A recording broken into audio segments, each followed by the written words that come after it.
कभी सोचा है कि कुछ कहानियां हमें इतना ज्यादा क्यों डराती हैं? आज हम एक बहुत ही पॉपुलर एनिमेटेड हॉरर कहानी को परत दर परत खोल कर देखेंगे। चलिए साथ मिलकर समझते हैं कि डर पैदा करने के लिए कौन-कौन सी तरकीबें अपनाई जाती हैं। कहानी की शुरुआत होती है इस एक लाइन से। अब ये सिर्फ एक लाइन नहीं है, ये एक इशारा है जिसे फोरशैडोइंग कहते हैं। मतलब लेखक हमें पहले ही आने वाले खतरे का एक हल्का सा सिग्नल दे रहा है और बस इतना सुनते ही मन में एक अजीब सी घबराहट होने लगती है और हम कहानी में खिंचते चले जाते हैं। तो कहानी का स्टेज सेट कैसे होता है? चलिए पहले हिस्से में चलते हैं। जरा सोचिए, एक छोटा सा बिल्कुल अलग थलग गांव है, दनौती, और रात है ठंडी और तूफानी। माहौल तो पहले से ही तैयार है ना? और यहीं से कहानी का असली इंजन स्टार्ट होता है, किरदारों का टकराव। एक तरफ है विनय, जिसे हर चीज में एडवेंचर चाहिए, और दूसरी तरफ है ललित, जो खैर भूतों से बहुत डरता है। दोस्तों के बीच का यही तनाव उन्हें सीधे खतरे की ओर धकेल देता है। अच्छा, अब कहानी में एक बहुत जरूरी मोड़ आता है। जब दोस्त नाव लेने एक बूढ़े मछुआरे के पास जाते हैं तो हम मिलते हैं एक क्लासिक हॉरर फॉर्मूले से। ये वो आजमाए हुए नुस्खे हैं जो डरावनी कहानियों को इतना असरदार बनाते हैं। और ये है डंडाराम काका। ये कहानी के वो किरदार हैं जो पहले ही बता देते हैं कि कुछ गड़बड़ होने वाली है। वो बेचैन नदी के बारे में, रात के खतरों के बारे में चेतावनी देते हैं, लेकिन हमेशा की तरह हमारे हीरो उनकी बात को हवा में उड़ा देते हैं। और फिर वो देते हैं एक काला धागा, एक ताबीज। ये भी एक बहुत मजेदार ट्रिक है डरावनी कहानियों में। एक झूठी सी उम्मीद दी जाती है कि शायद इससे सब ठीक हो जाएगा, लेकिन असल में ये आने वाले डर को और भी बढ़ा देता है।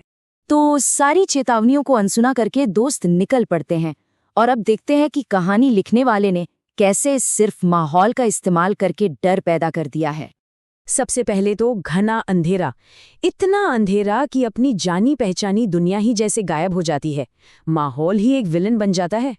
फिर आती हैं आवाजें, सियारों की वो डरावनी आवाजें। ये आवाजें चुप्पी को और भी ज्यादा खौफनाक बना देती हैं। कभी-कभी सन्नाटा किसी भी आवाज से ज्यादा डरावना होता है। तो देखा, अंधेरा, डरावनी आवाजें और अकेलापन, इन तीनों को मिला दीजिए और अभी तक कोई भूत भी नहीं आया, पर डर का माहौल पूरी तरह से बन चुका है। और ये है वो पल जहां से वापसी मुश्किल है। इसे पॉइंट ऑफ नो रिटर्न भी कह सकते हैं। विनय का घमंड उन्हें सीधे उस जगह ले जाता है जहां जाने से सब डरते हैं, शमशान घाट। बस अब तो उनकी किस्मत पर ताला लग चुका है।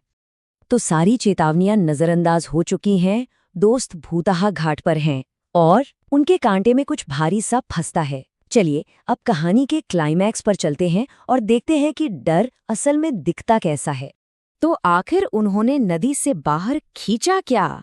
ये सवाल ही दिल की धड़कनें बढ़ा देता है ना? ताकि जब जवाब मिले तो झटका जोर का लगे।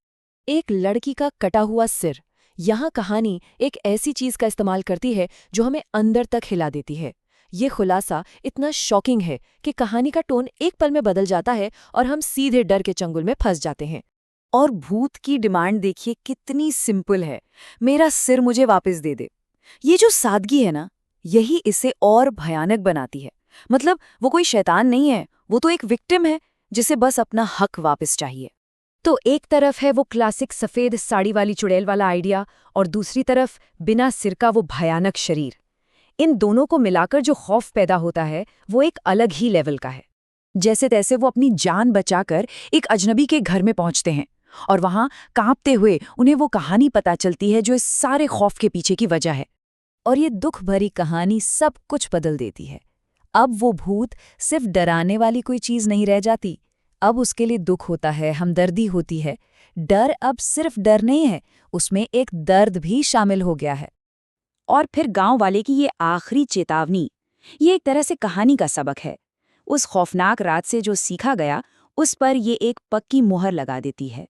और नतीजा, दोस्तों ने वो सबक सीखा जो शायद वो जिंदगी भर नहीं भूलेंगे।